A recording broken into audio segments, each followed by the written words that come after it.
17 अध्याय का नाम है श्रद्धातर विभाग योग। इसमें 28 श्लोक हैं। तो श्रद्धा क्या होती है सबसे पहले ये समझेंगे। तो श्रद्धा हमारी बुद्धि की वो एक विशेष क्षमता है जो हमारे लक्ष्य के प्रति और लक्ष्य को प्राप्त करने के प्रति जितने भी साधन होते हैं उनके प्रति विश्वास, समझ, लगन, निष्ठा, रुचि, प्रेम और निरंतरता उस लक्ष्य को करने के प्रति जो भी कर्म करना है तो वो ये सब करते हुए निरंतर उसमें लगे हुए का नाम श्रद्धा है। तो ये जो सब इतनी जो क्वालिटीज बताई गई ये सब जब एक में हो जाएं तो वो है श्रद्धा। अब हमने ये 16वें अध्याय में पढ़ा था, आखिरी में श्री भगवान कहते हैं कि आध्यात्मिक उन्नति के लिए श्रद्धा के साथ शास्त्रों का अध्ययन जरूरी है, तब हम दैवी गुणों को पक्का कर पाएंगे। पर क्वेश्चन अब यहाँ ये पूछते हैं अर्जुन कि जो शास्त्रों का संग नहीं करते, सिर्फ श्रद्धा के साथ जीते हैं, उनकी कैसी गति होती है? वो सात्विक होते हैं, राजसिक या तामसिक होते हैं? उनकी कैसी गति होती है वो मुझे समझना है। तो इसी उपलक्ष्य में अर्जुन का पहले श्लोक में ही क्वेश्चन है अर्जुन उवाच में कि जो लोग शास्त्रों का त्याग करके सिर्फ श्रद्धा से यज्ञ करता है वो कौन सी स्थिति में जाता है, सत्वगुण, रजोगुण या तमोगुण? अब हमने 14 अध्याय में ये तीनों गुण डिटेल में पढ़े थे। तो 14 अध्याय में इन तीनों गुणों का हमने व्यक्तित्व पढ़ा, जीवन शैली, इन तीनों गुणों के विषय पढ़े थे, सिर्फ क्लासिफिकेशन किया था कि किसमें क्या होता है। और आध्यात्मिक जीवन पे अब इस अध्याय में हम पढ़ेंगे कि इन तीनों गुणों से, सात्विक, राजसिक और तामसिक से हमारे आध्यात्मिक जीवन पर क्या असर पड़ता है और हमें कैसे चेंज होना है। तो इस प्रकार इस अध्याय का शुरुआत होती है। तो अर्जुन ने क्वेश्चन पूछ लिया, अब श्री भगवान इसका उत्तर देते हैं। और श्री भगवान उवाच, यहाँ श्री भगवान कहते हैं कि अर्जुन ये जो श्रद्धा है ये हमारे स्वभाव से पैदा होती है। तो कौन से स्वभाव से? हमारे जितने भी पास्ट संस्कार थे और प्रेजेंट के स्वभाव, ये सब मिलाकर ये जो हमारी श्रद्धा पैदा होती है। और ये श्रद्धा जो है ये हमारे यदि सब संस्कारों से आ रही है, स्वभाव से आ रही है, इसका मतलब ये हमारे गुणों से पैदा हो रही होगी। जो हमारे में 3 गुण है, सत्वगुण, रजोगुण और तमोगुण। तो बेस बताया कि हम सबका जो बेस है, जो भी हमारा आज नेचर है, जो भी हमारी श्रद्धा है, वो है ये सत्वगुण, रजोगुण और तमोगुण से। और 14वें अध्याय में ये बता भी दिया था कि हम इन गुणों को चेंज कर सकते हैं, हमारे में वो ताकत है गुणों को चेंज करने की, इसीलिए यहाँ पर ये बताए गए क्योंकि ये हम चेंज कर सकते हैं। और आगे बताते हैं कि जो 3 स्वभाव वाले हैं, सत्वगुण, रजोगुण और तमोगुण, तो ये जो सात्विक श्रद्धा वाले होते हैं, तो श्रद्धा भी 3 तरीके की हुई, सात्विक, राजसिक और तामसिक। तो जो सात्विक श्रद्धा वाले हैं, सात्विक स्वभाव वाले हैं, उनके विचार जो होते हैं, उनके आदर्श जो उनके नैतिक मूल्य होते हैं वो उच्च क्वालिटी के होते हैं। वे ब्रह्म सत्य, उनका सत्य पर ही उनका लक्ष्य रहता है।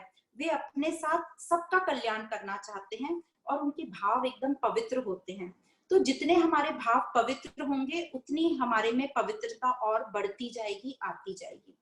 तो ये जो ज्ञान है, ये जो श्रद्धा है, ये ज्ञान, दृढ़ निश्चयता, निरंतरता और अनुशासन, ये जितने भी सात्विक स्वभाव वाले, सात्विक श्रद्धा वाले जो हैं, ये इन सब के साथ दृढ़ निश्चयता, कंसिस्टेंसी, निरंतरता और डिसिप्लिन के साथ आगे बढ़ते हैं। डिसिप्लिन बहुत एक इंपॉर्टेंट गुण है। कई लोगों में थोड़ी सी उनकी क्वालिटीज कम रहती हैं पर डिसिप्लिन बहुत रहते हैं, इसलिए वो काफी आगे तक चले जाते हैं। तो इसलिए अनुशासन का बहुत इंपॉर्टेंट रोल बताया है। तो हमेशा ये लोग जो सात्विक लोग होते हैं अपने आप में प्रफुल्लित रहते हैं, आनंद में रहते हैं और इनकी श्रद्धा कभी छूटती नहीं है। आपने कई बार ऐसे लोग देखे होंगे कि वो लगे रहते हैं अपने काम पर, छोड़ते नहीं, भले ही उनको उसमें काफी डाउनफॉल भी आएगा पर वो श्रद्धा के साथ राइट ट्रैक पे लगे रहते हैं, दृढ़ निश्चय के साथ। तो इस प्रकार ये जो सात्विक श्रद्धा वाले होते हैं उनका लक्ष्य जो रहता है सत स्वरूप पर रहता है। अब राजसिक श्रद्धा वाले कैसे होते हैं? तो जो राजसिक श्रद्धा स्वभाव वाले होते हैं वे अत्यंत ही महत्वाकांक्षी होते हैं कि मुझे ये करना है, मुझे वो करना है, ये पाना है, और बहुत फ्यूचर का प्लानिंग बना के रखते हैं। क्रियाशील एक्टिविटी में बहुत एक्टिव होते हैं और अनुशासन उनको और निरंतरता दोनों उनको बोझ लगता है। तो ये नहीं चाहते हमेशा डिसिप्लिन में रहना। तो और ये जो अपनी इच्छाएं इनकी होती हैं, ये सुपरफिशियल इच्छाएं, मटेरियलिस्टिक इच्छाएं होती हैं। तो जिसकी जैसी इच्छा होती है उस हिसाब से वो देवी देवताओं को पूजते हैं, सत्य की तरफ इनका लक्ष्य नहीं होता। तो इस तरीके से राजसिक श्रद्धा वाले होते हैं, और ये लोग समाज में पावरफुल लोगों से दोस्ती बना के रखते हैं, जिनके में काफी शक्ति हो, सामर्थ हो, क्योंकि उनको अच्छा लगता है थोड़ा ऐसे बड़े समाज में बड़े लोगों के साथ नाम अपना लगाना अच्छा लगता है। तामसिक श्रद्धा वाले, तो जो तामसिक श्रद्धा वाले यहाँ पे दिया है भगवत गीता में कि वो भूत प्रेतों को पूजते हैं। तो ये भूत प्रेतों को पूजने का मतलब है कि वो ये लोग जो रहते हैं, इनकी मन बुद्धि बहुत ही निचली कैटेगरी की होती है। तो ये अपनी नीच इच्छाएं पूरी करने के लिए, प्रतिशोध लेने के लिए दुराचारी व्यवहार करते हैं, जैसे मर्डर है, रेप है, इस तरीके के काम करते हैं। ब्लैक मैजिक है, प्लैंचेट है, जादू टोना है। तो भूत प्रेत किसको बोला है? जो इस टाइप के काम करते हैं, तो वो उन लोगों की सहायता लेते हैं और उनसे सहायता लेके अपना जो प्रतिशोध है वो पूरा करते हैं। तो सात्विक श्रद्धा परमात्मा सत्य की तरफ लगाती है, और राजसिक और जो तामसिक श्रद्धा होती है वो हमें संसार की तरफ रखती है, हमें अपने स्वरूप से बहुत दूर रखती है। तो हमें क्या करना है, इन तीनों जो गुण है हमारे, सात्विक, राजसिक, तामसिक, इनमें हमने बैलेंस बना के रखना है, ज्यादा से ज्यादा सात्विक, और जितना जरूरी है उतना राजसिक और तामसिक। तो इसी प्रकार जो जैसे श्रद्धा 3 प्रकार की बताई है, उसी प्रकार आहार, यज्ञ, तप और दान भी 3-3 प्रकार के होते हैं। क्योंकि श्रद्धा को ठीक से समझने के लिए ये जो हमारी आहार है, यज्ञ है, दान है और तप है, इनको समझना बहुत जरूरी है, क्योंकि यज्ञ, दान, तप और श्रद्धा का एक गहरा संबंध है। क्योंकि ये जो श्रद्धा है ये हमारे लक्ष्य तक हमें ले जाएगी, और इन सब का हमें साथ लगेगा। और हमारा उद्देश्य यह है कि हम सही तप करें, अपनी शक्ति को बढ़ाएं, मतलब अपनी शक्ति को सही जगह लगाएं, तो सही तप हुआ तो श्रद्धा का साथ लगेगा। और अपने लक्ष्य की तरफ जो भी हम कर्म करें, तो एनर्जी जो तप है वो हमारे लक्ष्य की तरफ हो, तो वो कर्म यज्ञ बन जाएगा, और फिर उससे जो भी फल प्राप्त होगा वो हम लोगों में डिस्ट्रीब्यूट करेंगे, तो वो दान होगा। तो इस प्रकार श्रद्धा यदि सही हुई, सात्विक हुई, तो हमारे हर कर्म यज्ञ बन जाएंगे, और जो भी कुछ हम करेंगे दान, वो हमारा सात्विक दान होगा। तो इस प्रकार श्रद्धा के साथ साथ यज्ञ, दान, तप और आहार भी पढ़ना बहुत जरूरी है। क्योंकि आहार हम देखते हैं, जैसे कोई वृक्ष के लिए या कोई भी पौधों के लिए हवा और सॉइल, सनलाइट काम करती है, उसी प्रकार आहार जो है हम लोगों के लिए वो सॉइल है, ये हमारे व्यक्तित्व को बनाता है, और हमारे मन बुद्धि को भी जैसा हम खाना खाएंगे उस तरीके से हमारा मन बुद्धि परिवर्तित होता है। तो सात्विक आहार क्या होता है? सात्विक आहार होता है जो हमारी हेल्थ अच्छी रखे, हमारी लाइफ के लिए हमें आयु बढ़ाने वाला हो, शुद्ध हो, ताजा हो, हमारे को और बैलेंस आहार हो, मतलब जो भी हमें फैट्स, कार्बोहाइड्रेट, प्रोटीन चाहिए सब बैलेंस में हो, एनर्जी देने वाला हो, आरोग्य मतलब हमको स्वस्थ रखे, हेल्दी रखे, हमें प्रफुल्लता देने वाला हो, रसयुक्त हो मतलब स्वादिष्ट हो। तो कहते हैं सात्विक भोजन स्वादिष्ट होना भी जरूरी है, न्यूट्रिशियस होना भी जरूरी है, और हेल्दी होना भी जरूरी, तीनों चाहिए। ऐसा नहीं कि सिर्फ न्यूट्रिशियस हो और टेस्टलेस हो, टेस्टलेस, हमें वो टेस्टी भी होना चाहिए साथ साथ। तो इस प्रकार बोलते जैसा अन्न वैसा मन। तो सात्विक गुण हमें बढ़ाने हो तो ये प्रेरक है, जो सात्विक डाइट है ये प्रेरक है, ये हमारी प्रकृति बनाती है। तो कोई भी, या तो हम अन्न से मन अपना स्ट्रॉन्ग कर सकते हैं, और मन से डिसाइड कर लो तो हमारा अन्न हम स्ट्रॉन्ग करके, सात्विक करके, दोनों को एक दूसरे से हम अच्छा बना सकते हैं। अब जो राजसिक भोजन होता है, तो ये जो सात्विक भोजन किसको प्रिय होता है? ये सात्विक लोगों को प्रिय होता है सात्विक भोजन। अब राजसिक भोजन कैसा होता है? हम सब जानते, तीखा, अति तीखा खाएंगे, तेल वाला खाएंगे, मिर्च मसाले वाला खाएंगे, अति खट्टा खाएंगे, या फिर अति ठंडा या अति गर्म। तो ये हमने अब सबने अपनी लाइफ में देखा है कि कई लोगों को पानी चाहिए तो एकदम चिल्ड चाहिए, चाय चाहिए, कॉफी चाहिए तो एकदम गरम गरम चाहिए, थोड़ा भी टेम्परेचर कम हुआ तो उनको ठीक नहीं लगता। तो ऐसे जो भोजन होते हैं वो उस टाइम तो मजा देते हैं, पर एंड में वो दर्द और चिंता का रूप ले लेते हैं। क्योंकि क्या होता है दर्द के और चिंता क्यों? क्योंकि रोग हमारे शरीर को ये नुकसान पहुंचाते हैं, तो रोग कुछ ना कुछ उनको प्रॉब्लम आती जाएगी, और फिर वो कोई भी रोग होता है तो चिंता होती है, तो इसलिए दुख, दर्द और चिंता का कारण बन जाते हैं। और फिर आता है, और ऐसे जो खाना है राजसिक खाना, वो राजसिक स्वभाव वालों को पसंद आता है। अब तामसिक भोजन, तो देखो, सात्विक को आहार बोला है और तामसिक को भोजन बोला है।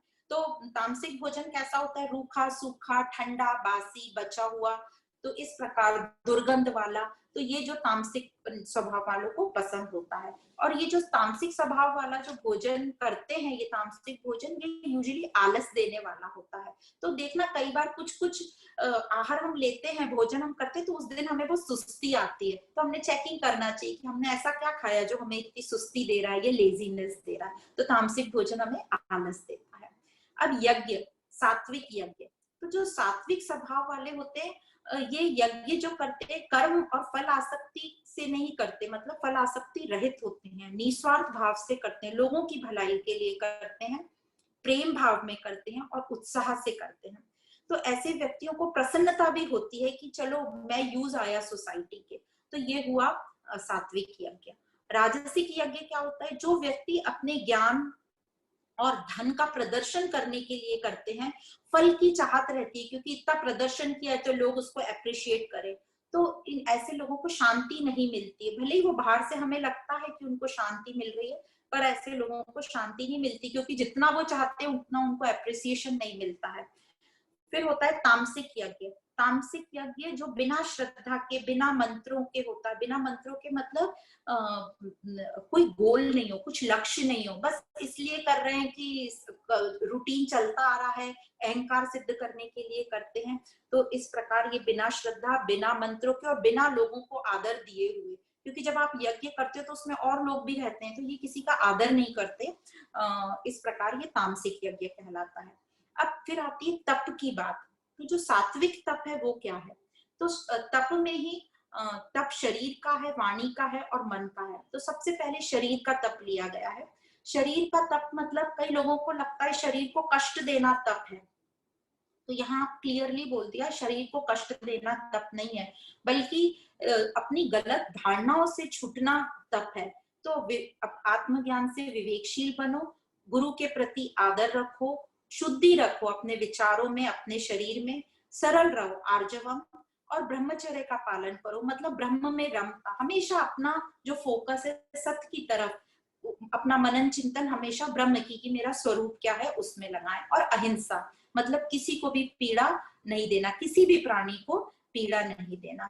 तो इस प्रकार ये सात्विक तप हुआ शरीर का। फिर है सात्विक तप वाणी का।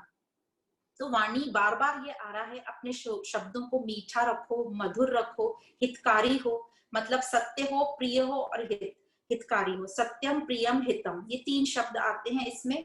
तो जो भी हम सत्य तो कई बार बोलते हैं पर वो प्रिय नहीं लगते सामने वाले को, और उसमें हमारा अहंकार ज्यादा होता है, हम उसके हित के लिए बोलते हैं पर प्रिय नहीं है तो फिर वो काम नहीं करेगा। तो ये तीनों होनी चाहिए, सत्य हम बोल रहे हैं तो प्रिय भी होना चाहिए और उसके हित में भी होना चाहिए। तो सत्यम, प्रियम, हितम। और सबसे इंपॉर्टेंट है, हमें कहाँ नहीं बोलना है ये पता होना चाहिए। तो कई बार जहाँ नहीं बोलना है वहां भी हम बोलते हैं, अपनी एनर्जी वेस्ट करते हैं, तो अपना जो तप वाला है वो यहाँ पे फंडा गड़बड़ा जाता है। फिर है सात्विक तप मन का। तो जो मन का तप है, मन का तप फिर से बोलते हैं मन में शांति होना।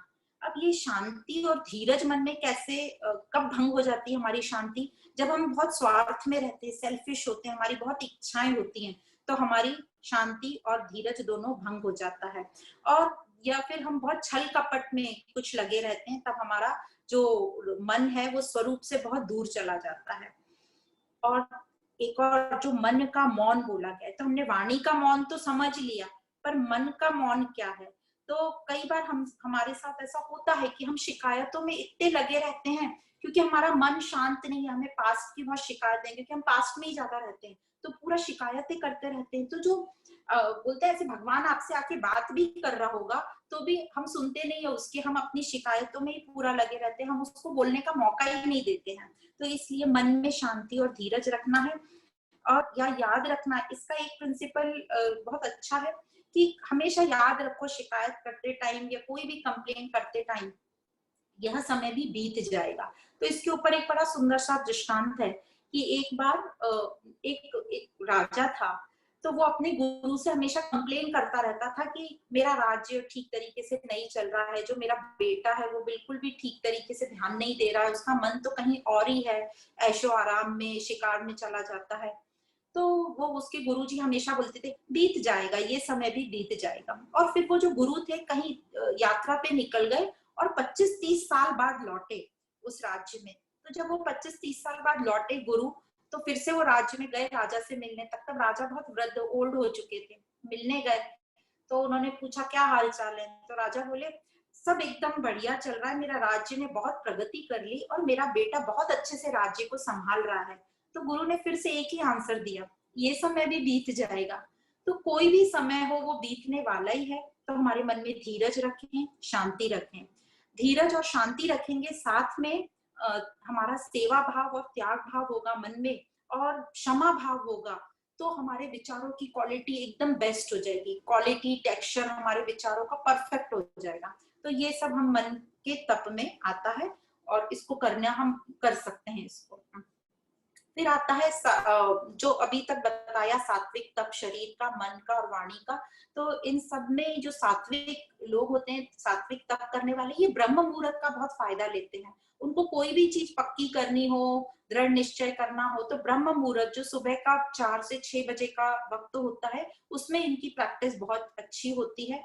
तो हम इसको भी ट्राई कर सकते हैं और इसके बहुत ट्राइड एंड टेस्टेड है। जिन लोगों ने भी इस मुहूर्त का यूज लिया है उनको बहुत अच्छे रिजल्ट मिले हैं। तो आगे आता है राजसिक तप। और सात्विक तप में यही है कि प्रेम से करते हैं, जो भी काम करते हैं बिना फल की आशा से। फिर आता है राजसिक तप। तो जो राजसिक तप होता है वो क्यों करते हैं? तप दिखाने के लिए, यह सत्कार मिलने के लिए, मान मिलने। कई बार आप देखना लोग बड़े बड़े उपास करेंगे सिर्फ कि लोग वाहवाही करें कि इन्होंने इतना बड़ा उपास कर लिया, इतने दिन ये बिना उसके रह गए, या कोई भी जो भी एक्टिविटी है, तो ये लोग सत्कार के लिए करते हैं। तो जो जो राजसिक और तामसिक श्रद्धा वाले होते हैं, ये बिना शास्त्रों के तप करते हैं। तो जो बिना शास्त्रों के तप करते हैं तो गलत डायरेक्शन हैं और उनके जो भी तप होते हैं दोषपूर्ण हो जाते हैं। तो क्यों करते हैं? अहंकार के लिए करते हैं। तो यहाँ जो अर्जुन क्वेश्चन पूछ रहा है कि सिर्फ श्रद्धा से कर ली, शास्त्रों का नहीं लिया साथ, तो उसकी क्या स्थिति होगी? तो यहाँ आंसर मिलता है कि उसकी स्थिति राजसिक और तामसिक ही रहेगी, क्योंकि वो रॉन्ग डायरेक्शन में चला जाएगा।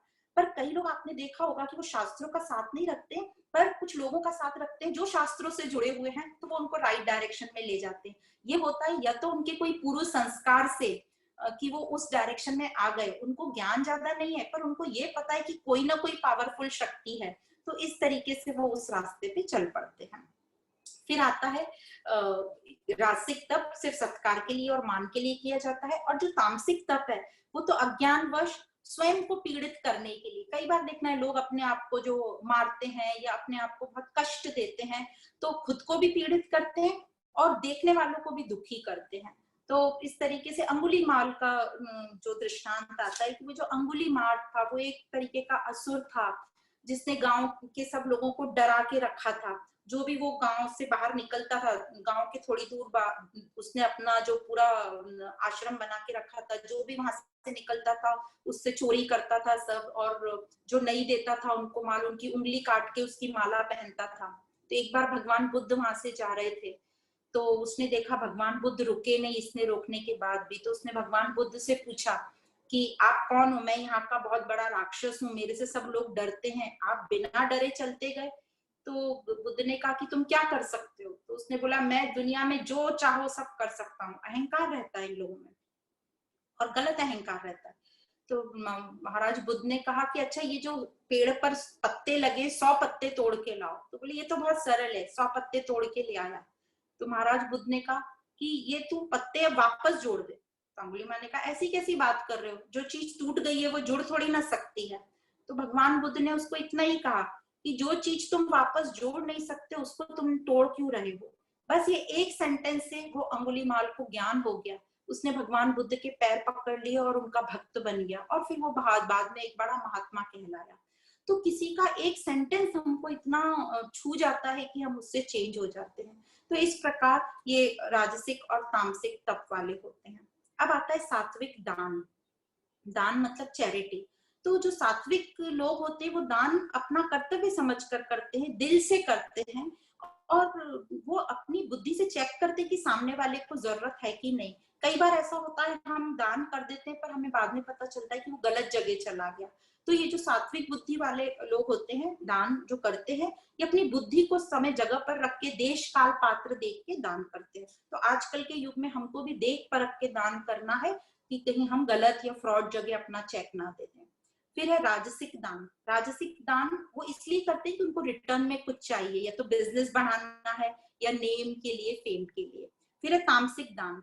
तो तामसिक दान जो करते हैं, पहली बार तो करते ही नहीं, जल्दी करते हैं तो तिरस्कार करके, बहुत घिस-पिस करके किसी को कुछ देंगे, बिना आदर के करेंगे, जिसको जरूरत नहीं है उसको देंगे। जैसे आपने देखा होगा कई बार लोग गर्मियों में कंबल बांट रहे हैं जब जरूरत ही नहीं है, जिस जगह पर जरूरत नहीं है वहां कंबल देके क्या फायदा। या हर साल कंबल देते हैं तो जो बेचारे जो लोग हैं वो उसको बेच के या तो शराब ले लेते हैं या बीड़ी सिगरेट ले लेते हैं, गलत चीज हो जाती है। तो इस तरह ये तामसिक दान हो जाता है। फिर वो इसलिए करते हैं सिर्फ अहंकारवश, अपना प्रोटोकॉल पूरा करने के लिए कि ये बोला गया है बस करो, उधर कुछ अपनी बुद्धि नहीं लगाते। तो जो साधक का लक्ष्य है सत तक पहुंचना, वो निरंतर ये यज्ञ दान तप के द्वारा त्रिविध का स्मरण करता है। ये त्रिविध क्या है? ये त्रिविध है ओम तत्सत। तो ये जो ओम तत्सत है ये मूल मंत्र है, ये बोलते हैं ब्रह्म का सिग्नेचर मंत्र है ओम तत्सत। तो ये जो तीन का जब नाम लेते हैं तो इन तीन को ऐसा बताया गया, हमने भी कई बार देखा है कि कोई चीज कम पड़ जाती है तो ओम तत्सत बोलते हैं तो वो पूरा हो गया, ये हमसे कोई त्रुटि हुई तो वो पूरा हो गया। तो ओम एक्चुअली ओम को कई लोग ऐसा बोलते हैं, ओम को जगत से संबोधित किया है, तत् को जीव से किया है और सत परमात्मा है। अब ये जो तीनों में विधि बताने वाले वेद जो हैं, वेदों का वेद होते हैं, अनुष्ठान करने वाले ब्राह्मण होते हैं, और फिर क्रिया करने वाले के लिए यज्ञ होता है। तो कहा जाता है ये वेद, ब्राह्मण और यज्ञ, ये तीनों इसी में से, ओम में से निकले हैं। तो कैसे ऐसा हुआ? तो कहते हैं कि जो ब्रह्म है, ब्रह्म ने जब सृष्टि का आविष्कार किया तो ब्राह्मण निकले। अब सब जितने भी मनुष्य ब्राह्मण निकले उनमें ये तीन गुण थे, सतोगुण, रजोगुण, तमोगुण। अब ये तीन गुण के कारण अहंकार आ गया, अज्ञान आ गया। तो इस अज्ञान को खत्म करने के लिए उनको वेद बनाने पड़े। अब जब वेद बना दिए तो अब वो कुछ कर्म करेंगे, तो कर्म को यज्ञ में परिवर्तित करने के लिए यज्ञ बनाए। तो इस प्रकार इस ब्राह्मण, वेद और यज्ञ का उत्पन्न हुआ। अब आगे बताते हैं कि ये ओम क्या है। तो ओम तत्सत में से ओम क्या है? ओम जो है ये प्रणव नाम से भी कहा जाता है। ओम हमें याद रखने के लिए है कि सभी कुछ ब्रह्म है।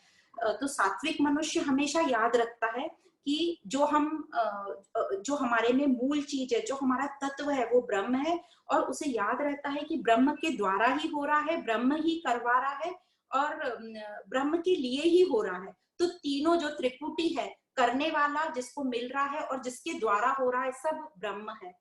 तो इस प्रकार ये कोई रीत रिवाज नहीं है, सिर्फ याद रखने के लिए कि सब कुछ ब्रह्म ही है। तो हमें अहंकार नहीं आएगा और हमें किसी के दूसरे के लिए भी द्वेष नहीं आएगा। तो इस प्रकार यज्ञ तप दान करेंगे तो हमारे में त्याग भाव, निस्वार्थ भाव, अहंकार रहित होंगे, आसक्ति रहित होंगे, और साथ ही हमें ये समझ रहेगी कि हमारा लक्ष्य ये यज्ञ दान और तप करना नहीं है। हमारा लक्ष्य तो है हमारे मन बुद्धि को शुद्ध करना और उस तत्व तक पहुंचना। तो ये चीज हम मिस कर जाते हैं। हम जब यज्ञ दान तप करते हैं हमें सिर्फ इतना याद रहता है कि हम लोगों की भलाई के लिए कर रहे हैं, और हम अपने आप को ऊंचा समझने लगते हैं। पर जो सात्विक प्रवृत्ति के लोग होते हैं उनको ये पता रहता है कि ये जो मैं कर रही हूँ ये इसलिए नहीं कर रही हूँ, ये मैं मेरे लिए कर रही हूँ ताकि मेरा मन बुद्धि शुद्ध हो और मैं उस सत्व से कनेक्ट हो जाऊं, सत्स्वरूप से।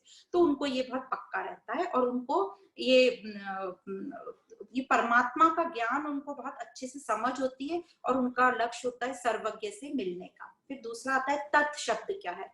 तत् मतलब सब कुछ परमात्मा है, परमात्मा के लिए है।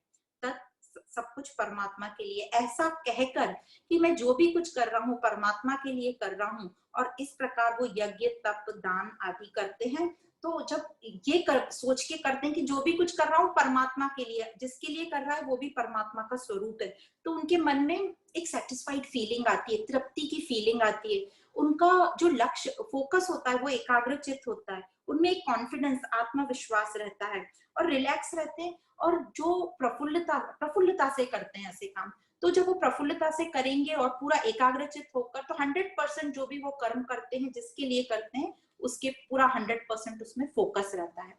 तो जब 100% फोकस रहता है तो खुद को सेटिस्फाइड फील करते हैं और उन्हें रिजल्ट से कोई आसक्ति नहीं रहती। फिर है तीसरा शब्द सत। सत मतलब ये परमात्मा का नाम है, रियलिटी, सत स्वरूप जो हम बोलते हैं, यही शाश्वत है, यही श्रेष्ठ है, शुभ है, दिव्य है। अर्थात कोई भी कार्य में सत जोड़ दो आप तो वो प्रशंसनीय हो जाता है और दिव्य स्वरूप धारण कर लेता है। तो यहाँ तक पहुंचे कैसे इस सत स्वरूप तक? तो सात्विक यज्ञ, सात्विक दान, सात्विक तप, सात्विक आहार, इन सब के साथ हमारा सात्विक स्वभाव बनेगा। तो वही हुआ सत्कर्म, सद्भाव, सदाचार और सत्सेवा। तो इसके साथ जब हम अभ्यास करते रहेंगे, प्रैक्टिस में इसको लाते रहेंगे, तो हमारे सारे कर्म सत हो जाएंगे। तो जब भी हम कोई काम करें तो ओम का उच्चारण क्यों किया जाता है? अब हमें समझ में आता है कि क्योंकि ये मैं ब्रह्म के लिए कर रहा हूँ, जो भी कुछ कोई मेरे से करवा भी जो रहा है वो भी ब्रह्म करवा रहा है, ब्रह्म के लिए कर रहा हूँ और ब्रह्म के द्वारा कर रहा हूँ। तो तीनों में ब्रह्म स्वरूप आ गया। तत् मतलब कि सेम, तीनों का मीनिंग करीब करीब सेम है, बस हमें समझना है। ओम तत्सत हम बोलते हैं। तत् मतलब मैं जो भी कुछ कर रहा हूँ परमात्मा के लिए कर रहा हूँ, और सत तो वो परमात्मा स्वरूप ही है। तो इस प्रकार हम प्रैक्टिस में लाते जाएंगे, सिर्फ एक शब्द भी याद रख लेंगे तो हमारे जो कर्म है वो काफी अच्छे और कुशल हो जाएंगे। तो इस प्रकार हर कर्म में जब हम दृढ़ निश्चयता रखेंगे और हर कर्म हम तत्व के लिए करेंगे, परमात्मा के लिए करेंगे, तो वो सत कहलाएगा। तो जो उसका रिजल्ट क्या आएगा? उसका रिजल्ट आएगा आनंद और शांति।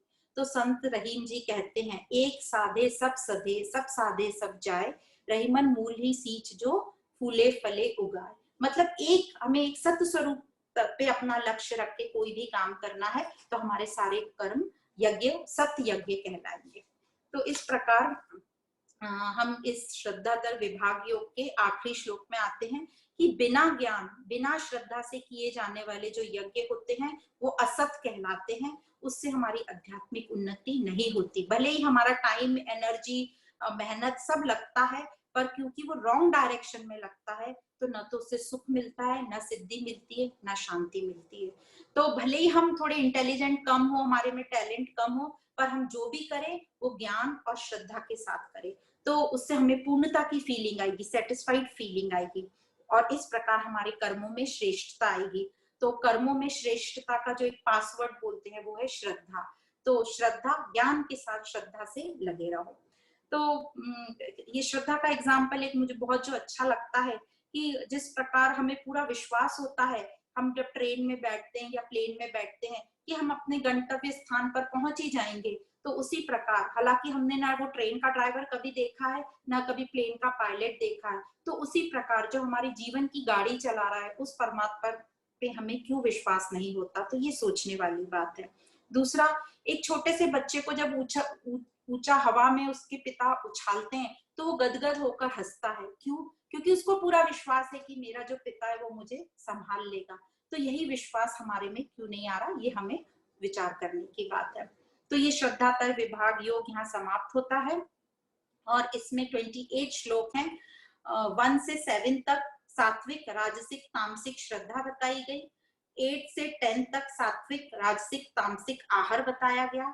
11 से 13 तक सात्विक, राजसिक, तामसिक यज्ञ बताया गया। 14 से 19 तक सात्विक, राजसिक, तामसिक तप बताया गया। 20 से 22 तक सात्विक, राजसिक, तामसिक दान बताया गया। और 23 से 28 तक ओम तत्सत, ये त्रिविध बताया गया, और असत क्या है वो बताया गया। तो इस प्रकार श्रद्धातर विभाग योग यहाँ समाप्त होता है।